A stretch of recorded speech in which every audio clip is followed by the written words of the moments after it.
This is a CBC podcast.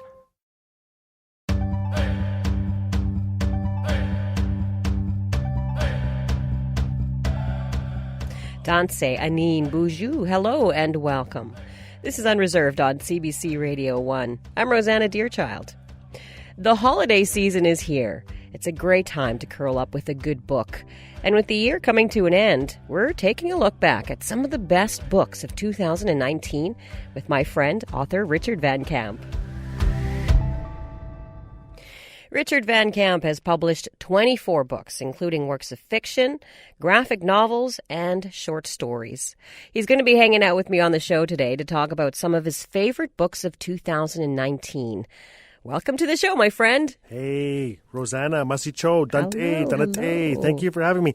Earlier this year, you published Moccasin Square Gardens, a hilarious collection of short stories, which has just been nominated for a Burt Award for First Nations, Inuit, and Métis Young Adult Literature. Congratulations. Thank you. For those who haven't yet read it, what kind of stories are you telling in this collection? Well, with Moccasin Square Gardens, I wanted to have fun, and I wanted to make fun of everybody. I wanted to make fun of man babies. I've noticed that there are a lot of men who there was a failure to launch. And listeners, if you're 28 and you're male and you're yelling at your mom and dad because your laundry isn't folded at the end of the day as you Xbox in your gaunch and hockey socks, we got a situation. You're part of millions of men who just kind of never moved out of the basement. And your room and the house kind of smells like hay and nachos and hot scalp. It's because of you. And so I wrote Man Babies to poke fun at man babies. I make fun of really bad leaders. I think we all know somebody who was the leader of this and that for 30 years. And at the retirement party, heaven help you if you say, so what did you actually do? I mean, and they can't answer. So I made fun of that. Well, this was going to be my funniest short story collection yet. I think this is my 5th short story collection. Mm-hmm. We've done the darkness, and because that darkness has been dealt with in The Lesser Blessed and Whistle and A Blanket of Butterflies, I felt that this was really the time to shine and laugh. Because if you're making fun of yourself, it actually is the perfect welcome to any reader to see themselves in that. And the greatest compliment is when somebody's reading your book back home or in a community you've never been in, and they're nodding going, that's exactly the way it is here too. That's the ultimate compliment. Moccasin Square Gardens, I'm grateful to be nominated for the Code Book Award. I'm just such a huge fan of Indigenous literature. I've devoted my life to honoring and reading as much as I can. It is impossible to keep up, and that's great. I'm fine with that. I've made peace with that. So anytime that you're acknowledged as one of the writers with Indigenous literature, it's such a huge honor. Now, since I know you're probably working on something now, what's up next for you? I'm working on the biggest thing I've ever done. It's 352 pages. It's called The Grass Dancer, and it's set in Fort Smith, 1986, and it's about the Chipewyan-Dogrib Peace Treaty. And there's a young man named Brian Cranes who wants to break it. And there's a young Tlicho Dene, a young Dogrib man named Lawson Soren who wants to defend it. And it's a love story. It's absolutely beautiful. Biggest thing I've ever done. I'm so proud of it. We're about to sign a beautiful book deal with Renegade Arts Entertainment in Canmore, Alberta for my graphic novel series, We To Go War. And Rosanna, I don't know if you've ever read A Blanket of Butterflies, my graphic novel. Mm-hmm. We're working on books 2 and 3 right now with Highwater Press. That's based on a real suit of samurai armor that was sent to Fort Smith, NWT by accident. Yes. It was supposed to go to Fort Smith, Arkansas, USA, because there's an actual war memorial museum. It's still there for whoever owns it. Fort Smith, NWT. It's in our museum. Wow. And it provided a great story for you. So. Oh, yeah. Now, on top of being a prolific writer, you read a lot of books, as you said, by Indigenous authors. What do you look for when you're picking out a new book to read? I look for soul. Soul. That's what I'm looking for. I'm looking for heart. I'm looking for somebody who gave everything. There's nothing left. You know, Rosanna, we're starving to see ourselves in literature and on the big screen and in video games and in comic books. And so I don't know if you noticed, I'm the executive producer for Monkey Beach, the movie based on Eden Robinson's gorgeous novel, which came out in 2000. There's a whole bunch of new faces that are coming out in Monkey Beach. And every time I see them, when I watch the trailer and the dailies and the different versions we're working on, all this fresh energy that's coming out, that's what I'm looking for in literature is can I see myself? Are you taking the genre in a new way? And so we're going to talk about that today with the titles I want to recommend. Absolutely. I'm so happy to have you here as my guest today. Richard Van Camp is the author of several books, including The Lesser Blessed, which was made into a feature film. His new book, Moccasin Square Gardens, is out now.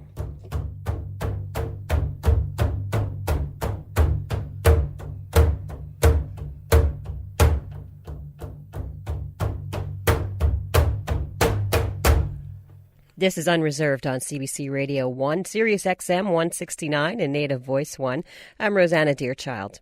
Today, author Richard Van Camp is on the show with me to share some book picks to add to your reading or shopping list. One book that he recommends everyone read is In My Own Moccasins, the debut memoir by author Helen Knott. The book is an unflinching look at Knott's own experiences with addiction and intergenerational trauma. Now, Richard, why should Canadians read this book? This was the one book that reminded me that we can never give up on anyone. In My Own Moccasins is, and I think Eden Robinson says that this is really an unflinching look at what addictions can do to a family, to a community, and to a nation. And the backstory, the horrible truth behind the memoir, and Helen is very vocal about this, and you read about it, is that when she was in grade 9, her body was found. She was unconscious and she was sexually assaulted. It's a horrible intro, and she's very brave with what she shares, with what she was doing to herself, how she was conducting herself, and there's always that debate: are addictions stronger than love? Mm. And this is about a mother's love. And it's such a self-damning memoir because she abandons her son for days and days and days to party, to escape. Now, she leaves her son with her mom. And if you were to stop reading a third of the way in, you'd think, my God, there's no hope. But because of the strength of her grandparents and because of the power of home in Fort St. John and with her relation to Edmonton, she starts to find herself again, and she ends up going to rehab, and she gets these great opportunities that remind her that she was always meant for more, that if you just hold on, the best is yet to come. And yes, sobriety is every second of every day for the rest of your life, and there are so many triggers and there are so many temptations. But this was the one memoir that got me thinking about my own life and what alcohol has done certainly to my family and to my nation. And I started to think about some of the friends I grew up with that I may have moved on from because of their addictions. And this was a reminder that underneath it all, there is this wounded child, mm-hmm. and there is this trauma. And you've seen this on Facebook where somebody posted that the gateway drug is trauma. Yeah. Yeah. And this was that reminder to me, and I'm in awe of what Helen has written. She writes beautifully. You asked me what I look for when I'm reading Indigenous literature or any literature. It's when somebody takes the language where it's never been taken before. It's obvious that Helen is a poet, and some of this is prose poetry. She's so strong. She's a superhero, and I'm in awe of what she has done here, not only with her storytelling and sharing her life's journey. This is the one book that I've mailed out to people who are really grieving and need hope. And this is the other book that I've mailed out to people who are dear friends who I am supporting in their sobriety. Mm. This is the one book I think it's certainly going to save lives. It's going to empower lives. I think it's going to be the one book that people read that get people saying, I'm going to write my story. I got to share my story now, because if Helen's going to do it, I'm going to do it. So utmost respect to Helen. Now, last year, another memoir, Heartberries by Therese Marie Mayotte, was on a lot of best of lists. Why do you think memoirs strike a chord with people? Well, I think memoirs are so brave because you have nothing left. You're there for the world to see and judge. I just think that with Helen, she dove so deeply and exposed so much of how she was conducting herself when she was ghosting. She just didn't want to be here anymore. And the message is that for everybody out there who's really struggling right now, this is the one reminder that you are meant for more. There is a plan out there. You may not see it now, but there are opportunities coming, and there is support out there. And you just have to look. You've got to just hold on, trust, go to those meetings, get your support group. A lot of times you have to get rid of your entire support network that got you where you are right now. You're going to need a whole new one. I remember when my dear friend sobered up and he came back from Pound Makers. We went for a cruise one day and he said, you're my only sober friend. Oh. And I said, I know. And it got me thinking, and I put it out on Facebook, I think this morning or yesterday, what are we doing in the Northwest Territories to really support people who are struggling with their sobriety? What are we doing for them and their families? Because if we don't support them, they're going to keep having relapses. The temptations are simply too strong now, and drugs have never been cheaper. Mm-hmm. Do you know what I mean? Mm-hmm. So where are those support services? Because we need to uplift and empower those who are really hurting right now and want more for themselves and for their children. For sure. Absolutely. Author Richard Van Camp is my guest today. His first book pick is In My Own Moccasins by Helen Knott, which was recently longlisted for the 2020 RBC Taylor Prize. That $30,000 prize recognizes the best in Canadian literary nonfiction. If you want more information about any of the books on the show today, head to our website, cbc.ca/unreserved. So, Richard, when you're writing or reading a book, is there any particular kind of music that you two like to put on? Okay, so, Rosanna, you know for a fact that I just about went off the road. I was driving one day here in Edmonton. I was off to get my boy from daycare, and you played Reet. And I actually picked up my son. I composed myself. And the second that I got him home, I made sure to get on the wireless, and I got in touch with you, and I said, what was the name of the last song you played today? And you, Angel, you wrote me back, and you said, well, it's Reet, and it's this song, and you typed it out for me, and I bought it on iTunes. And this is actually the third song I've bought from iTunes because of what you're playing.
That was Reet with Kamayape. This is Unreserved on CBC Radio 1, Sirius XM 169 and Native Voice 1. I'm Rosanna Deerchild. And while we're on the subject of books, a brand new imprint from HarperCollins is focused on Indigenous stories by Indigenous authors. It's really easy for people to move through the world when they have limited exposure with blanket stereotypes, if you will, that apply to masses. Mm-hmm. But if you give them an individual on the page, they connect with that person and those around them that they care about, and that starts to break down misconceptions. It shows them another way with someone who is relatable. I'll tell you more about Heart Drum a little later on in the show. This is Unreserved on CBC Radio 1, Sirius XM 169 and Native Voice 1. I'm Rosanna Deerchild. Today I'm hanging out with author Richard Van Camp and hearing about some of his favorite books of 2019. The holiday season is just around the corner, and if you're shopping for any little ones, Richard's next pick can help you out. The Girl and the Wolf is by Katharina Vermette and illustrated by Julie Flett. Okay, Richard, so what's this book about? So The Girl and the Wolf. This was the one children's book that when I read it, I wanted to get it for everybody because we've all heard of Little Red Riding Hood. We've heard of the Big Bad Wolf. This is about a young girl, Indigenous girl, wearing a red dress. That is no accident. She wanders a little bit too far away from her family's camp in the bush, where she is met with a wolf. And the wolf asks her, "Do you know where you are?" And she says, I'm just paraphrasing, she says no. And the wolf says, "Do you know how to get home?" And she says no. And the wolf reminds her that she actually has everything inside her already to feed herself, to warm herself, and to find her way safely home. And I just felt that this was a new take on a fable. And it's a great tool for all kids to read, to remember that in times of panic, you are loved, you can make yourself safe, you know where to go, you know to stop and remember and get home safe. I just think it's told so beautifully. The key word here is empowerment. The child is empowered throughout this book gently by a wolf. Really beautifully done. You know, Katharina Vermette and Julie Flett both have won the Governor General's Award. Katharina won for her poetry.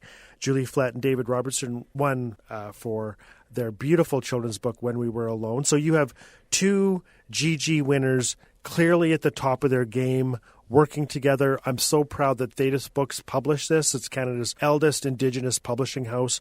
I think this is a masterwork. I hope it wins every award out there. I'm really proud of both Thetis, Katharina, and Julie for doing this. And, you know, every once in a while you hear about a coup where Julie and Monique Gray Smith just had, I think was it 50,000 or it was 500,000. I think TD bought 500,000 of their beautiful children's book together. I want somebody to buy 500,000 copies of The Girl and the Wolf, and I want them to give it away to kids all over because it's just so beautifully done and so thoughtfully put together. It's a gentle read, but it's one you'll never forget. Now, as a father yourself, what do you look for when you're choosing books for your own son?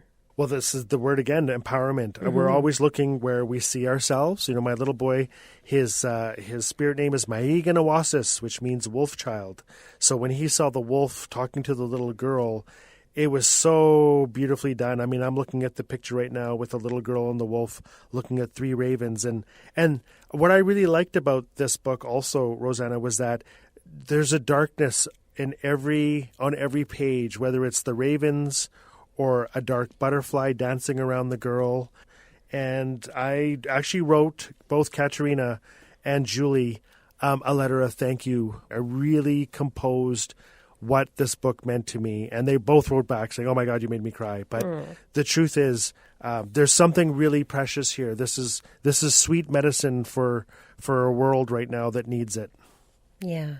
Why is it important for kids to see these stories, to be exposed to books featuring Indigenous people and situations and even the difficult stories? Well, when you were growing up, Rosanna, did you see yourself in anything you had to read at school? No, not a thing. What did you have to read? Did you have to read The Chrysalids and I Am the Cheese? I mean, I love The Outsiders. I love The Outsiders, but I never saw myself. I never saw anything that had to do with me. In fact, my first WTF moment that I had inside of me that crystallized my molecules forever was kindergarten. First day, September 8th, we were in French class. And I remember looking around and seeing all these gorgeous brown Dene faces. I saw Gwich'in, Mountain, North Slavey, South Slavey, Hare, Willow, Dogrib, Métis. I saw all these beautiful northern faces all having to learn French. And I remember, I may have even said it out loud, at 5, I'm not French. I don't want to learn French. I want to learn Cree. I want to learn Gwich'in. I want to learn Mountain. I want to learn Tlicho Dene. I want to learn Dogrib. And I'm going to take that even further. As we progressed in grade school, I remember just looking at all these texts we had to read. And I was like, this isn't me. This isn't us. I don't want to be any of these people. I don't know any of these people. I will never need to use anything that you're giving me right now. You're force-feeding me something I don't want. And the beauty of The Girl and the Wolf or When We Were Alone, these are finally a home for our family's stories. That's a beautiful way of putting it. Now, you've worked with Julie Flett on a few of your own children's books. Yes. What is it about her illustrations that you love so much? Well, I wanted to work with Julie Flett 10 years before Little You and We Sang You Home ever came to me as stories. I see a dignity to everything that she does, and there's an elegance. There's the innocence that she captures. I love that sometimes it's the smallest thing. I think that it might be in We Sang You Home, where there's a little brown toe poking through a sock on one of the kids. And it's all adorable. And I love the textiles and the designs. I know nothing of fashion. I don't even know how she does what she does. I don't care. I never want to. I think my head would pop off if I ever saw how she does what she does. I don't need to know. I trust it implicitly. You know it's going to be gold. You have a new children's book out. We do. May We Have Enough to Share? It was created thank you. in collaboration with the Teen Banna Collective. What's this book about? So May We Have Enough to Share is really about gratitude. And, our first Dene law, and going back to being in grade school, I remember asking, why don't we talk about what our Dene laws are? Like, tell stories every day, share what you have, be respectful, etc., etc., etc. So what I wanted to do was I wanted to create a baby book or a board book for families about our first Dene law, which is share what you have, right? And really honor the gift of life that we have on the gift of this planet that we are living on together. I've always said we are all children in the same glorious storm. Indeed. And we have a responsibility to be of service and to help each other and to be there for each other. So May We Have Enough to Share is really a celebration of that. We had a launch last night here in Edmonton, and it was great. I read it to 40 adults. There wasn't a dry eye in the house. Oh. Yeah. Orca does such great work. I'm really proud. We have 5 baby books out together. We actually have a new book out called Kiss by Kiss, a counting book for families. That's also with Orca as well. It's actually in Cree, and Edmonton Public Library has chosen it for next year's book. So they're going to be giving away, I think, 12,000 copies all over Edmonton and the surrounding communities. So I, Rosanna Deerchild, am going to learn to read my own book in Cree. How exciting. Yes, so you should have me back a year from now, and we could say, if Van Camp can learn Cree, cousins, you can learn. Trust me. Not a lot going on upstairs with that guy, and he did it. I want to do this because we live in Treaty 6 country in Edmonton, and I want to learn to speak the basics. Good luck with that, and I'm sure that you will be back in a year talking to me in Cree. I'll mark it on my calendar. Easy. RBC. Not fluent, Cree. but I would love to be able to read my book to you in Cree. December. And wow and astound you and have Bob Cardinal and Enoch nod his head and go, Tapway, Tapway. Tapway, boy. It is so. You're a good man, Van Camp. The rumors about you mustn't be true. I spread half those rumors. I'm sure you do, and bless you and thank you. Richard Van Camp is my guest today. We're talking about some of his favorite books from 2019, including the one you just heard about by Katharina Vermette, illustrated by Julie Flett, The Girl and the Wolf. To see a list of Richard's recommendations, visit our website, cbc.ca/unreserved.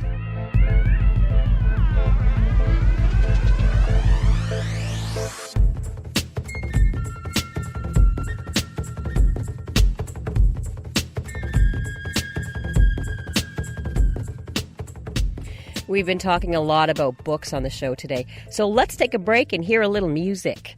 Richard, since you're my guest on the show today, what song would you like to hear? Oh, can we please play Black Belt Eagle Scout? Indians Never Die.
A music pick from my guest on the show today, author Richard Van Camp.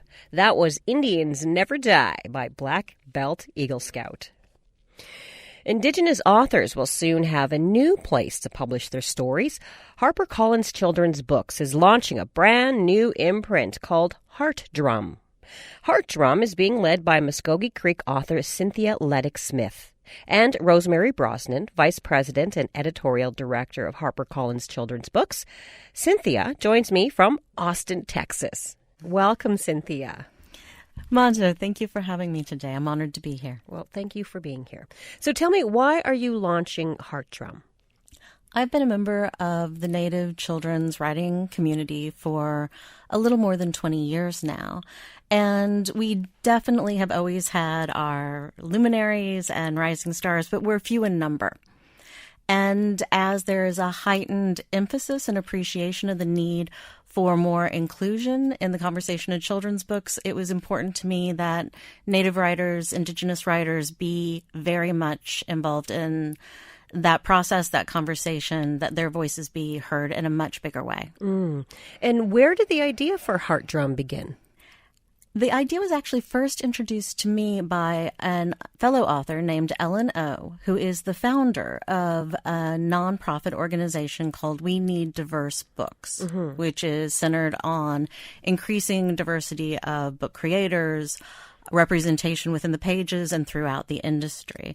And Ellen said, you know, we're seeing some particularly strong individual titles, but we're not really seeing the overall statistics change. She suspected, and I think perhaps rightly so, that there was a little bit of a disconnect between the manuscripts that were coming in and the expectations of publishers when it came to Native people and Native representation. What do you mean by a disconnect? Can you delve into that for me a little more? I've been active in mentoring and teaching for really throughout my career. I think that if you are a storyteller, it's all about the circle and supporting your fellow storytellers. And so I've had the opportunity to work and nurture with a lot of new writers, but also in many cases, they would share with me feedback they received from professionals in the industry. So, for example, there are certain persistent stereotypes that may be interfering with appreciation of their authentic work. For example, there have been cases where an editorial response might be resistant to contemporary depictions or questioning lived experience because it doesn't fit into media stereotypes. One example I can give to you from that, without betraying any confidences, would be from my own work early on when I was shopping Jingle Dancer, which was my first picture book. A lot of the early feedback I received was resistance to contemporary settings, and most particularly there was a Native woman character who was an attorney. And I have a law degree from the University of Michigan Law School. And so when I was including that in the book, it just seemed natural to me to sort of reflect day-to-day life. And there was an editor in particular who said to me, well, it's very aspirational to think that someday there might be Native women attorneys, but since we're not there yet, it doesn't seem fair or authentic to reflect that in the pages of children's books. And I remember thinking, okay, I'm sitting right here. I can show you the law degree. So, you know, there. Oh my gosh, Cynthia. Well, yeah. you must have been thinking more than okay. I'm sure there might have been some harsh words in there. Aspirational seems a bit aspirational. But the thing is, she honestly did believe that. Yeah. Right? This was someone who wanted to work with Native writers at a time when there wasn't a lot of interest to do that. But I think when you look at the educational system, I don't have as firm of a grip of what it's like up north, but here within the boundaries, what we now call the United States, we are virtually absent from the curriculum. We get a nod to a false Thanksgiving mythology, and we get some children playing brownface on stages, and that is about it. So that combined with whatever they may have glimpsed through mass media is really all that a lot of people are coming to it with. And so how will Heart Drum address this disconnect? Essentially, we will be providing books that model true authenticity, right? That are inclusive of modern day, but also are books that kids will want to read, that include mystery, genre fiction, that include humor. We're doing a new series by Don Quigley, which is for early chapter book readers, which is hilarious. And I think that sort of full resonance is important. That sort of fully rounded humanity is important, that it's really easy for people to move through the world when they have limited exposure with blanket stereotypes, if you will, that apply to masses. But if you give them an individual on the page, they connect with that person and those around them that they care about, and that starts to break down misconceptions. It shows them another way with someone who is relatable. Right. So what kinds of stories will you be publishing? Will it be picture books, chapter books? We're going to run the full gamut of age markets. All kids at every stage developmentally need Native representation in their children's books. So that will be picture books, early chapter books, middle grade and young adult. We'll do realistic and fantastical fiction. I'm open to poetry, and I'm open to graphic format literature, or some people may be more familiar with that as more of a comic book style, because particularly a lot of kids are very visual learners and readers, and that often crosses them over to prose and vice versa. That's so exciting. I know. I did a little happy dance here. I was like, oh my gosh. So why do you feel having an Indigenous focus imprint is important? I think for a lot of reasons. One, it sends a clear signal to the industry, especially coming from what we would call a big five publisher, right? One that has a lot of muscle behind it, that it's not a fringe interest. We are not going to default to only one voice per generation for the community. And we will be more inclusive of intersectional representation. I remember when I was doing a survey of books for young readers with Native characters, the vast majority of them featured boy characters who were in the wilderness, usually alone. I don't know where their nation was, where their family was. They were just out there. And for some reason, people would get lost and they would say, that's okay because here's this Native boy to guide us. And I kept remembering, I don't know who these boys are, but I can't find my own car in the parking lot at the shopping center. We have these sort of supernatural powers to navigate, and very often we're seen as kind of mythical, otherworldly creatures. So I get lost in the mall. This is going to be a lot different. You see, it's really just about being real human beings, but certainly, informed by the culture that will be part of every protagonist's identity elements. Sure. Now, I know things are still in the early stages, but can you give us a sneak peek about some of the first books that might hit the shelves? I can give a bit of a sneak peek. One I'm really excited about is anthology of 15 Native writers of short stories and poems. It will be called Ancestor Approved.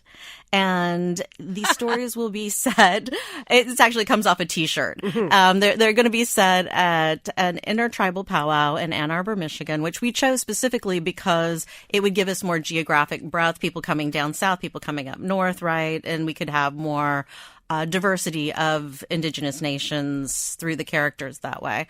And the sort of conceit of the book is that all of these different characters are coming to essentially the same event. And some of them are from nations that, and families that are very active in powwow. Some of them are not. That is not part of who they are, their experience, and they are there for some other reason.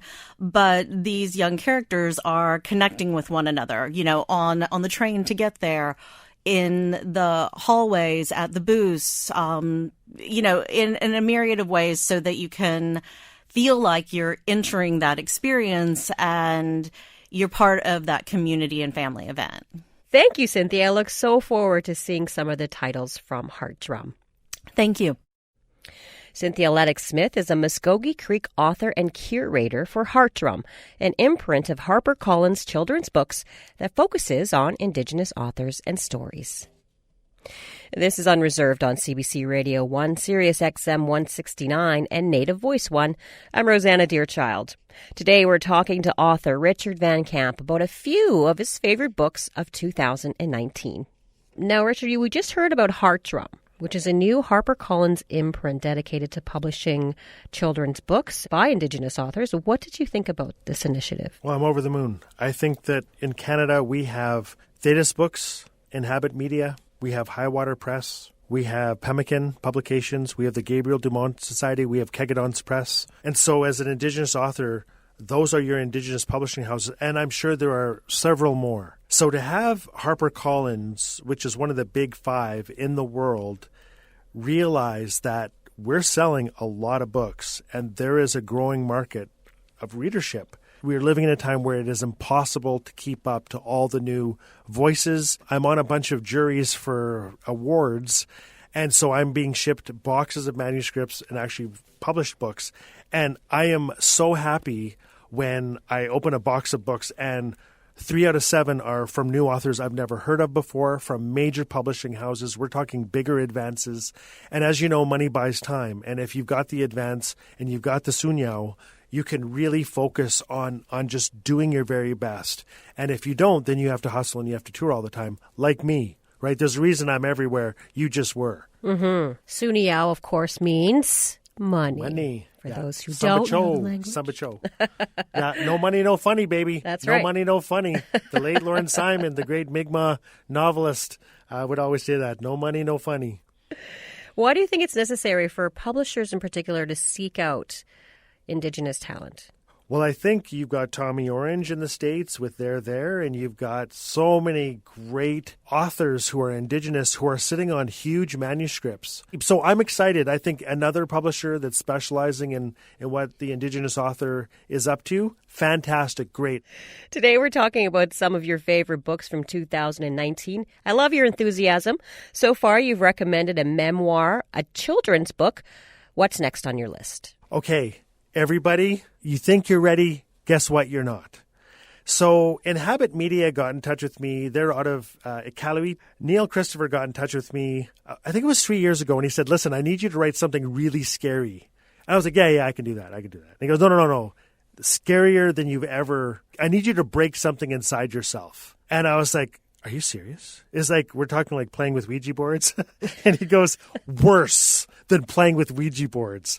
I kind of scared myself with what I wrote for this anthology. It's called Taktumi, which means darkness in Inuktitut. Mm-hmm. And it is, I think it's only 10 or 13 short stories. And I know several of the authors. So there's Kara Lockhart in Yellowknife and Jay Buckelhart out of Yellowknife. And I'm butchering his last name. You know, I know a guy 7 years. I still trying to figure out how to say his last name. So Taktumi came out. And I went, the packaging. I sat down and I said, I'm going to read a short story a day. Come on, let's see what you got. And I got to be honest with you. So what Kara Lockhart wrote, now she's using a pseudonym, and it says in the back what her pen name is. I couldn't even tell you what it is. So her name is Kara Lockhart, and she lives in Yellowknife. Have you seen Hereditary, Rosanna? Yeah. Mm-hmm. Okay. So that movie crossed so many lines. It broke so many things that we hold on to for sanity. Mm-hmm. And for me, it really did cross line. It actually wrecked me for weeks. I think every story in here was chosen for the spiritual horror aspect, the cultural horror aspect, and Northerners. We have 8-month winters north of 60, and we have a lot of time to plan things and plot things and dwell and hold grudges. This is the celebration of pure darkness, the darkness that's in all of us, the darkness that's out there in the cold north. And I just have to say, I've been involved with horror anthologies before.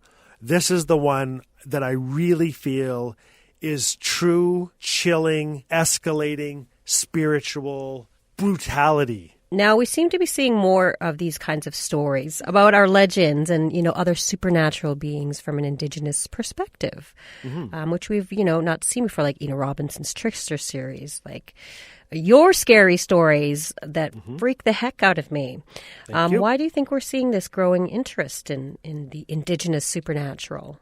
I think Indigenous literature, when you look at our trailbreakers, so many of those first titles, like Half-Breed, like what Ruby Slipperjack was doing, what Jeanette Armstrong was doing with Slash, and what Lee Miracle was doing with Bobby Lee.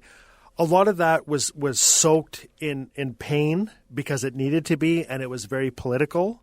And then even my own first book, The Lesser Blessed, which came out 25 years ago, I think next year, is so soaked in pain and darkness because that was my truth. I think that once you get that out of you, you've done your own work as a human being. You kind of want to play after, now that the healing has taken place and the mending, then you want to dance. And that's what Moccasin Square Gardens was for me, is I wanted to dance. I wanted to tap dance. I wanted to shine. I wanted to make fun of me. I want to make fun of you. I want to make fun of everybody. I think that what you're seeing now with Cherie Demeline, Empire of Wild, is she brings back the Rougarou or the Loup-garou, and she talks about the Métis medicine of bone salt. Now we're starting to see authors playing and doing research on what their spiritual powers are and how to combat ultimate darkness. And that, to me, shows a new generation, or maybe a new wave in Indigenous literature, of utmost confidence that we've done the pain thing, we've done the healing thing, now I want to do the honoring thing. And I really want to empower our readers from our nations. This is what you need to know moving forward. Now, as 2019 comes to an end, what are your hopes for the future of Indigenous literary scene in the next couple of years? I am in possession of several manuscripts from different publishing houses of new authors, and I don't want to give too much away right now because obviously these are drafts. I want you to invite me back so I can keep sharing the good news of who's doing great new work out there. I want to help just to honor people and get everybody laughing and really excited about reading. I hope there's book clubs about In My Own Moccasins by Helen Knott, The Girl and the Wolf by Katerina Vermette and Julie Flett. I hope that everybody's reading the books that I'm reading and the books that I adore. Thank you so much for your time today, Richard. Masi Cho, thank you. And your book recommendations, and of course, your very deep and abiding love. Oh, Masi Cho. Hi. Chi Miigwech. Author Richard Van Camp is my guest today. We're taking a look back at 2019 and talking about some of his favorite books of the year. To see a list of Richard's recommended books, visit our website at cbc.ca/unreserved. Make sure you tune into the show next week for a very special episode with the one and only Jeremy Dutcher, caught live in concert at the Spirit Song Festival in St. John's, Newfoundland. Here's a track we couldn't fit in that show, so you'll only hear it here today. It's a cover of a song by Joni Mitchell. This is Jeremy Dutcher, live, performing Cherokee Louise.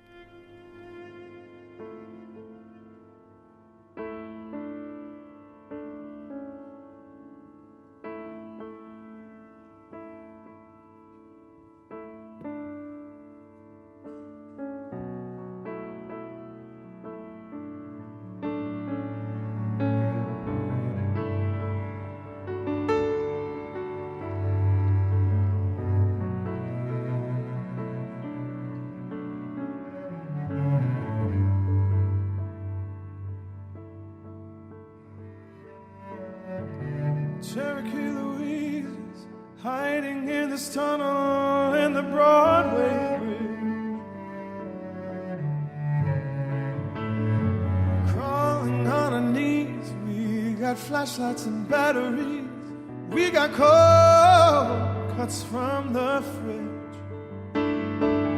Last year about this time we used to climb up in the branches just to sway there in some breeze. Now the cops on the street, they were Cherokee Louise.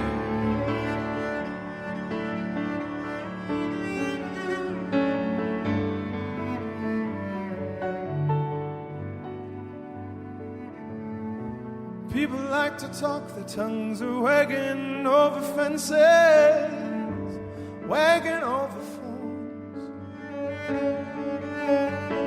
All the doors are locked. She can't even come to our house, but I know where she'll go. To the place where you can stand and press your hands like it was bubble bath, and dust piled high as me under the street. My friend Cherokee Louise.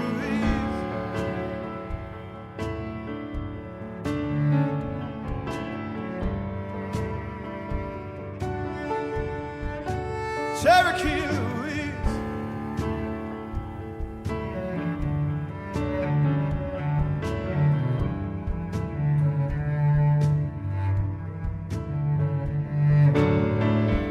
You ever Ever since we turned 13, it's like a minefield. Walking through the door, going out you get the third degree, and coming in you're getting the third one. Whoa. Tuesday after school we put our pennies on the rails, and when the train went by, we'd go jumping around like fools, go and look no heads or tails, go and look my lucky bride.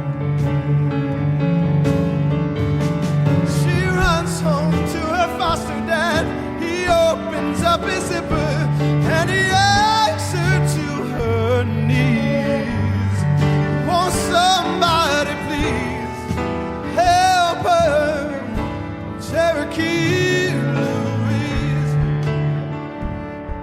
Oh,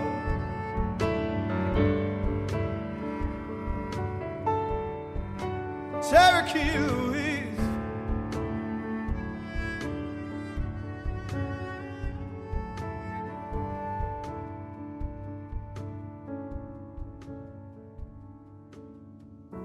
Cherokee Louise is hiding in this tunnel in the Broadway Bridge. We are crawling on our knees, we got comics and magazines. I know where she'll lead, to the place where you can stand and press your hands like it was bubble bath. Dust piled high as me under the street, my friend.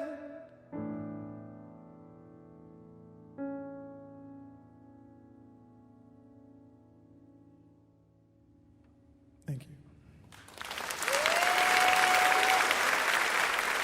That's Jeremy Dutcher performing Joni Mitchell's Cherokee Louise live at the Spirit Song Festival in St. John's, Newfoundland in late November.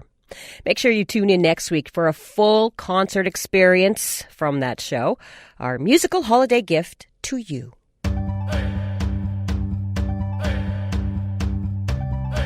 This episode was produced by Stephanie Cram, Kyle Musica, Zoe Tennant, and Anna Lazowski.